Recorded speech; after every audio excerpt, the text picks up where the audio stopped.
It is exciting to realize that when God allows us to be tempted, He always provides a way of escape. He tells us in 1 Corinthians 10 and verse 13, he says, "But with the temptation will also make the way of escape, that you may be able to bear it." The phrase way of escape simply means an exit.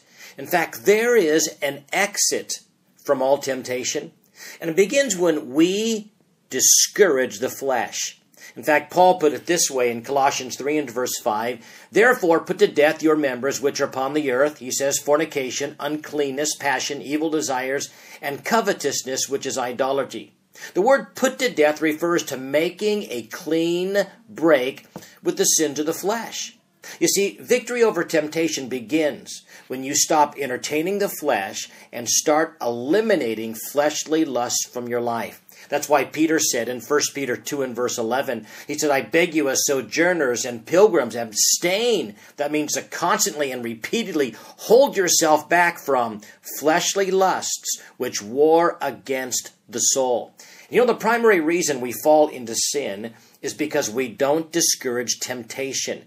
You see, instead of fleeing from the flesh, we feed the flesh. We're like that person who prays, "Lord, lead us not into temptation and deliver us from evil." Then immediately he rushes right into the place where he knows he is most vulnerable. It's like a man putting his hand into the flickering flame of a fire and then praying that his hand would not get burned. You see, we discourage the flesh by staying as far away from sin as possible.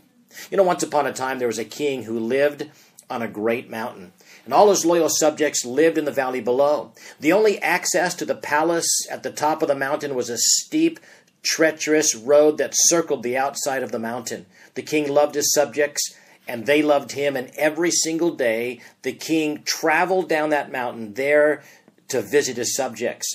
But one day his driver died, and an edict went out to the entire kingdom that the king needed a new driver for his chariot. There would be a contest to prove the most worthy man. The day arrived, and 3 men came to show their worthiness to the king's trusted driver. The first man jumped into the chariot and started down the mountain, and in a flash, taking the curves very swiftly and skillfully, coming within a foot of the edge of the cliff at times, but reaching the bottom in very good time. As he reached the bottom of the mountain, the people cheered. They were excited, and they said, "This is the man! This is the man!" The next driver cracked his whip and sped off down the mountain even faster than the first. The chariot seemed to fly as it went down that narrow road. And when he reached the bottom, it was in record time. The crowd cried out and saying, "This is the man! This is the man!" And then the third driver jumped in the chariot, and with a steady hand, he started down that steep, windy road. The crowd anticipated an even faster and more breathtaking ride. However, this driver stayed close to the mountain and far away from the cliff as possible, taking each turn in the road carefully and confidently. As he reached the bottom of the mountain, the crowd was disappointed and it was silent, but the king said, "This is the man. This is the man." Because you see, friends, victory begins when we stay as far away from sin as possible. And that's why Paul said to young Timothy, "Flee youthful lusts." And may the Spirit of God take the word of God and bless you today.